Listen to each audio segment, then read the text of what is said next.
The third deer was on top of the other two, laid across them at an angle. And that was the thing Wade Corliss could not make fit. Animals did not stack their food. He had read enough sign in 30 years on that watershed to know what a cougar cache looked like, what coyotes left, what a winter-killed doe looked like after the ravens found her. None of it looked like this. 3 white-tailed does in the gravel bar, where Spruce Creek bent west, dragged together from 3 different directions by the look of the bent grass, and arranged. Not scattered. Arranged. And not one of them opened. The hide was whole on all 3. Whatever had killed them, and carried them, and set them down in a pile, had not taken a single bite. He stood at the edge of the bar, with the water running flat and brown behind him. And he made himself look the way he would look at anything else. He had spent his life refusing to invent stories. A man who maintained 11 miles of private timber road for the Halverson tract did not get to panic on grades, did not get to imagine the worst on a washout, did not get to guess. He measured, he checked. He stayed ahead of weather and rot, and the slow failure of culverts that nobody else thought about, until the road was gone. That was the work. And the work had taught him a kind of patience that felt now like the only thing holding him upright, so he counted. 3 animals. He looked at the legs and saw no chew marks at the joints, no stripped tendon, none of the pulling apart that a feeding animal does. He had skinned and quartered enough deer in his own woodshed to know exactly what teeth and claws left behind. The way a hind quarter came open along the seam of the muscle. The way a coyote went for the soft belly first and worked outward. There was none of that here. The legs were whole down to the dew claws. The bellies were whole. He looked at the necks, and that was where it changed for him, because the necks were wrong, and he did not let himself name how. He looked at the ground around the pile, and the gravel was disturbed, in a way the creek did not do, a churn and a drag that ran up off the bar in 3 separate lines, each one coming in from a different quarter of the brush, each one ending at the pile. 3 deer brought from 3 directions to one place. He looked last at the brush line above the bar, the wall of Devil's Club and young alder where the bank rose, and he looked at it for a long time, and the brush did not move, and the birds were not in it. He knew the bar. He had stood on it 100 times to check the gauge stick he had driven into the bank years back. A length of conduit painted in footmarks that told him how high the creek would run when the snow let go up high. The gauge stick was still there, canted now where something had brushed past it. He looked at the water, reading on it out of pure habit. 2 feet and falling. And the ordinariness of the number against everything else in front of him made his stomach turn over slow. The creek ran its 2 feet and falling, the way it had run every spring he had known it. And 12 feet from the water, 3 deer were stacked in a way that nothing in nature stacked them, and the 2 facts sat side by side. That was the first thing he had noticed. Before the deer. Before any of it, the quiet. He had come down the spur at first light to check the low crossing after 3 days of rain, expecting the creek up over the rock, expecting the noise of it, and the creek had been loud the way it should be. Nothing else had. No winter wren working the root tangle, no varied thrush, no jays calling him in the way jays did when a man came down into their part of the woods. The silence had bothered him before he understood there was anything to be bothered by. He had stood with one boot on the running board of the truck, and felt the wrongness of it on his skin before his mind had a single fact to hang it on. Now he had facts.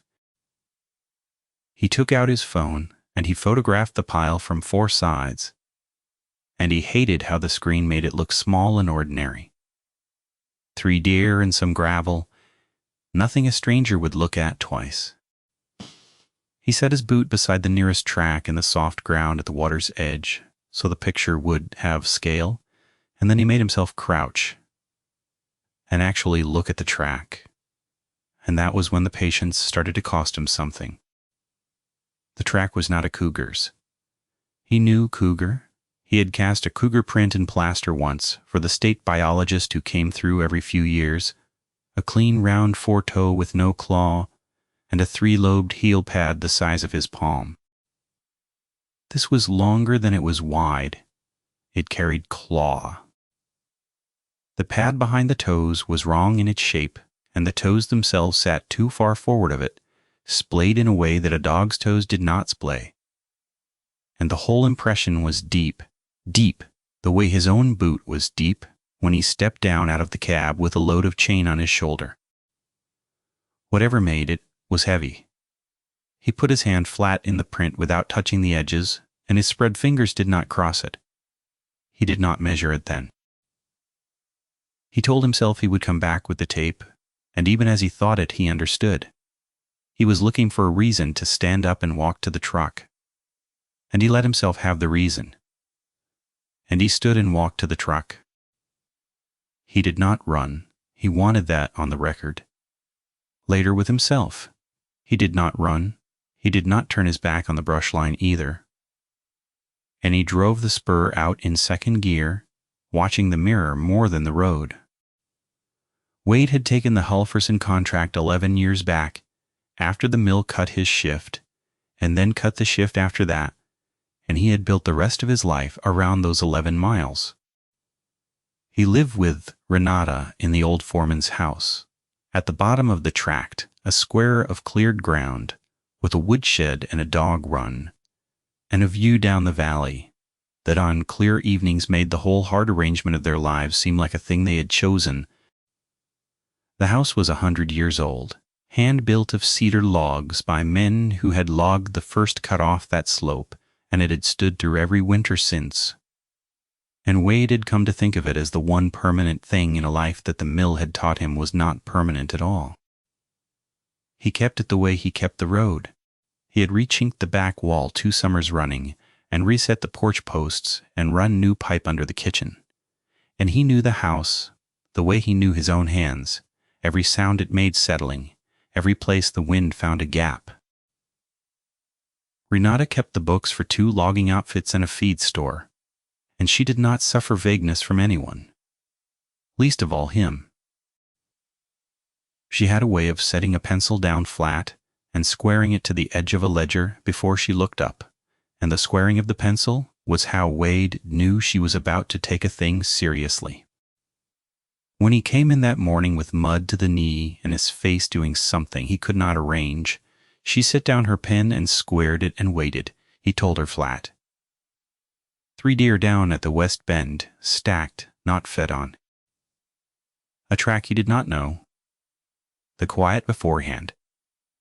He did not editorialize, and she did not ask him to. She had lived with him long enough to know that when Wade got more precise, it meant he was more afraid, and he had never in 11 years been as precise as he was at that kitchen table. He gave her the measurements he had not taken in numbers, but in his body, the depth of the print against his own boot, the angle of the top deer, the way the gravel had been dragged in from 3 sides, and she listened all the way to the end before she said anything. The coffee went cold between his hands while he talked. He had poured it out of habit, and he did not drink it, and she noticed that too, because in 11 years she had never once seen him let a cup of coffee go cold bare, she said. Not because she believed it, because somebody had to say the words and walk them back, and they both knew the ritual of it. A bear will cache. A bear will drag and cover. Bear berries, he said. Bear pulls dirt and duff over a kill and comes back to it. Bear opens the animal first. These weren't opened, weren't covered, set on top of each other in the open on a gravel bar, where every raven in the drainage should have found them by now. He turned his coffee cup a quarter turn on the table and did not drink it. And there's no ravens. That's the part. There's nothing on them and nothing near them. She was quiet a moment. Cats stack sometimes when there's more than one cat. Not like that, and not three at once. And a cat eats. The thing he was not saying sat in the room with both of them, which was that the deer had been carried all three by something strong enough to carry a grown doe the way a man carries a sack of feed, and that nothing in his 30 years on that ground was strong enough to do it and leave a track he could not name.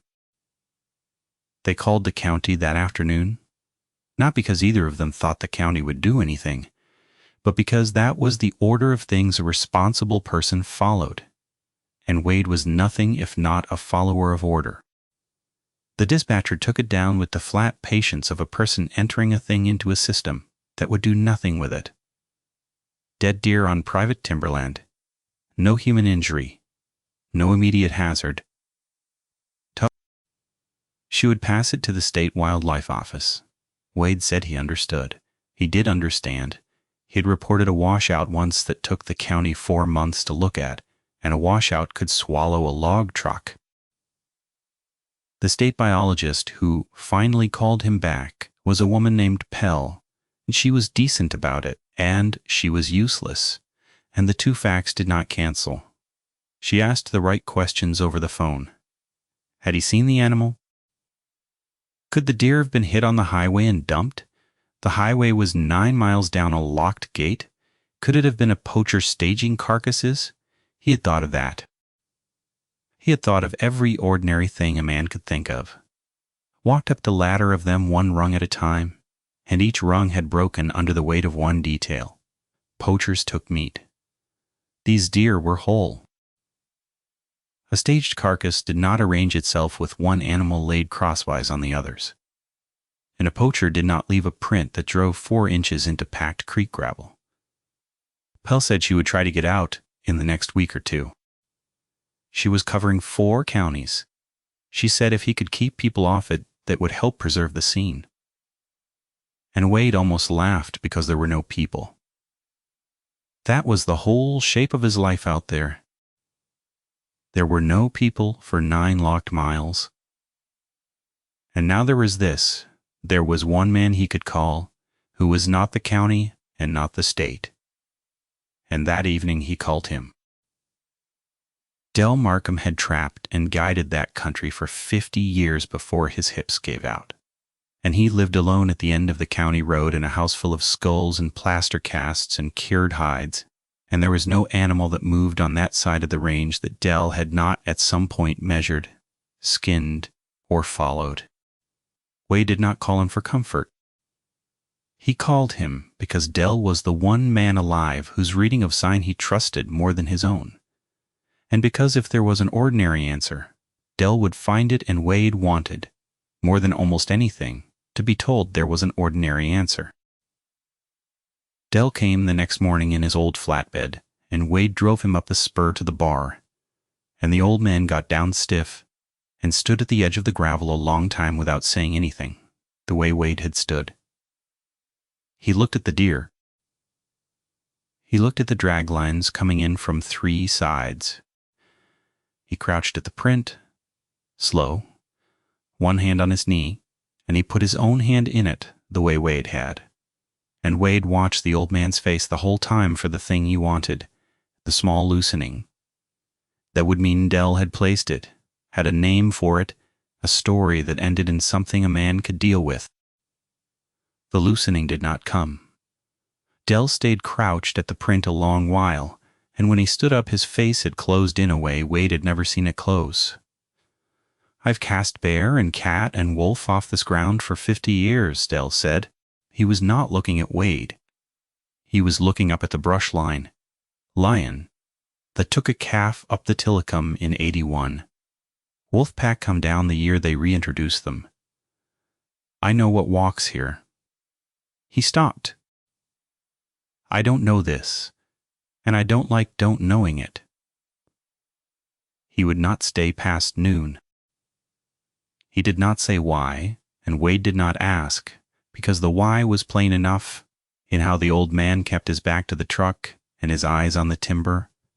And when Wade dropped him home, Dell stood at the door of his flatbed. And then he went inside, and Wade heard the bolt go over. And Dell Markham was not a man who had bolted a door in his life. He went back the next morning because he could not go back. He told himself it was the road that the low crossing still needed checking, and that was even true. He took the tape this time, and the good flashlight and the lever gun that mostly lived behind the seat for grouse and the occasional problem coyote, and he took the dog. The dog was a 6-year-old heeler named Brick, who had never in his life been afraid of anything in those woods. Brick treed bears for sport. Brick had once held a boar at bay in a blowdown for 20 minutes until Wade came and had walked away from it bored. Brick rode the bench seat with his nose to the gap in the window the way he always did, reading the morning, and at the place where the spur dropped toward the creek, the dog stopped reading it. He pulled his nose back from the glass. He sat down on the seat, which he never did, and he pressed himself against Wade's hip, and he made a sound Wade had not heard him make. A thin, sustained whine pitched down in his chest, and his whole body had gone rigid. Wade stopped the truck. The deer were still there. 2 days now, and still no birds, and that alone was a thing he had no shelf for. He sat with the engine running and the dog shaking against him, and he made himself do the work. He got out. Brick did not. Brick would not leave the cab, and when Wade called him once, low, the dog looked at him with an expression Wade would spend a long time afterward trying not to remember, and stayed pressed to the far door. He measured the track. He laid the tape along it, and the print ran 11 inches heel to longest toe, and better than 7 across the spread. And the depth of it, where he set the tape on edge in the deepest part of the pad, came up past 2 inches in gravel that took his own loaded boot, barely half of that. He wrote the numbers on the back of his hand with a carpenter pencil, because his notebook was in the truck, and the truck was where the dog was. He photographed the tape in the print. He followed the line of them up off the bar, and the stride between prints, when he stepped it off, was longer than he was tall. And it ran in a straight, unbothered line up the bank and into the Devil's Club and did not come out anywhere he could find. He catalogued the deer the way Pell had asked, told himself that was why he was doing it, and crouched close to the nearest doe for the first time. The hide was unbroken. He had been right about that. He ran his eyes along the flank the way he would check a hide. He meant to keep looking for the entry of teeth, the 4-point hold a cat, leaves at the throat, the ragged opening a coyote tears. There was nothing. The coat was perfect, but for the rain matting it, the white of the belly clean, the legs folded, as if the animal had laid down to sleep and been set here, still folded. The neck, the thing he had not let himself name on the first morning, he made himself look at now. The neck was wrong because it turned too far. There was no wound, no blood, no torn hide, nothing a feeding animal does. The head lay back along the spine, at an angle a living neck could not have made, and a dead one should not hold. And there was no swelling, and no break in the skin, only the wrongness of the angle. The quiet violence of a thing done with enormous strength and no hunger behind it at all. The animal had simply been killed in a way that left the skin whole and the neck turned past where a neck should go. And it had been done 3 times, and the 3 of them had been carried here and set down together with a deliberateness that was the worst part of all of it. Deliberate. A man could not look at that arrangement and call it anything but deliberate, and a man could not say the word out loud without saying a worse thing under it, which was that deliberate meant a mind, and a mind meant intention. And intention out here belonged to nothing he could name. He took the fur. That was the one thing he did that Pell had not asked, and he did it because a sample was a fact, and he had spent his life trusting facts. He worked a few guard hairs, loose from where the drag had caught them on the gravel, coarse hairs longer than his finger, dark at the tip and paler at the root, and he sealed them in a sandwich bag from his coat pocket and wrote the date on the bag with the carpenter pencil. He did not know what he would do with them. He knew only that a man in his position gathered what evidence he could, that the gathering was the one action left to him that felt like the work, and he held to the work because it was the last solid ground under his feet. He drove home with the numbers on his hand and the dog in his lap the whole way, and he did not check the crossing. That night the wind came up out of the southwest the way it did before front, and the house made its ordinary sounds, the wood stove ticking down and the metal roof flexing, and the dog turning circles by the door instead of going to his bed. Renata noticed the dog before Wade said anything. Brick had not settled. He stood in the middle of the kitchen with his ears working and his weight forward, and he stared at the back wall of the house, the wall that faced upslope toward the tract, and he did not bark and he did not move, and the not barking was so much worse than barking would have been. Wade turned off the kitchen light to see out. There was nothing to see. A quarter moon laid the cleared ground in pale gray, and the woodshed threw its black shape, and the tree line stood up beyond the dog run, and nothing in it moved. He stood at the dark glass a long time.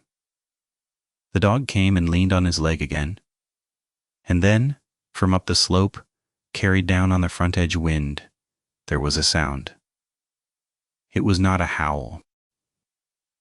He had heard every canid that drainage held, coyote and the rare wolf that came down out of the high country in a hard winter, and this was neither.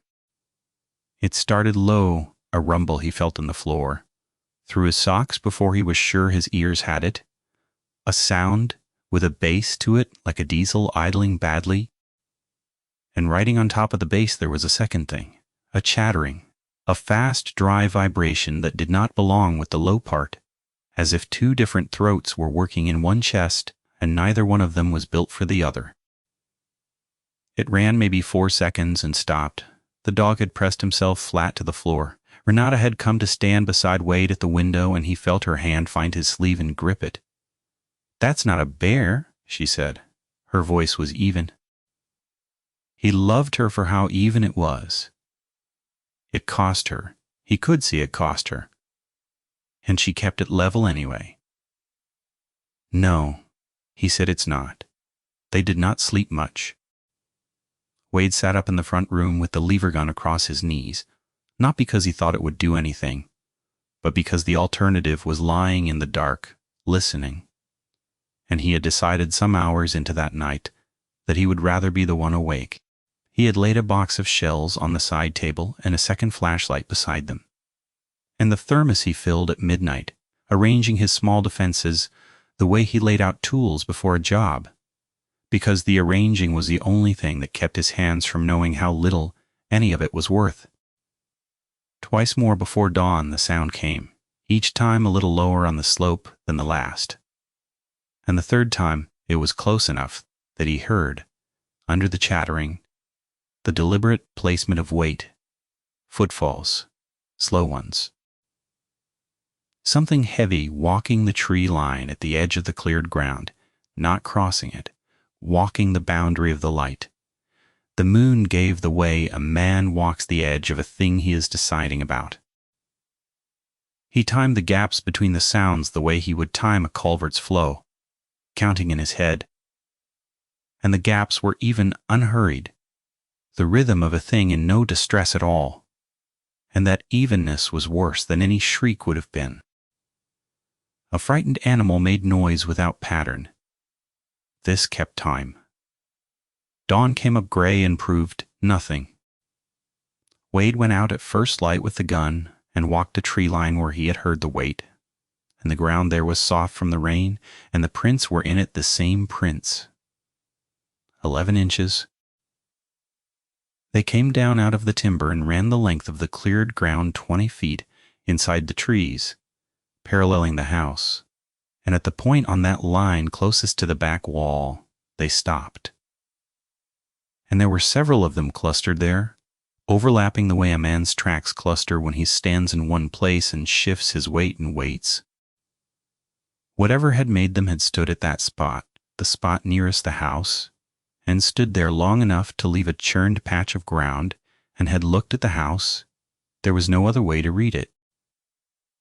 It had come down off the track in the night and stood at the edge of his cleared ground and looked at his house, and then it had gone back up.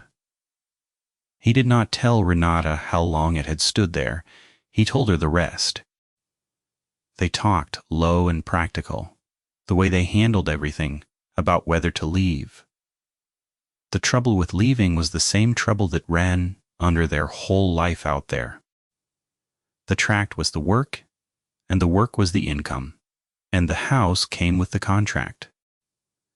There was nowhere to go that did not mean starting over at 53 with nothing, and they both knew it, and they both knew that was a coward's reason to stay when something was standing in your tree line at night, and they sat with the cowardice of it plainly because they had never lied to each other about hard things.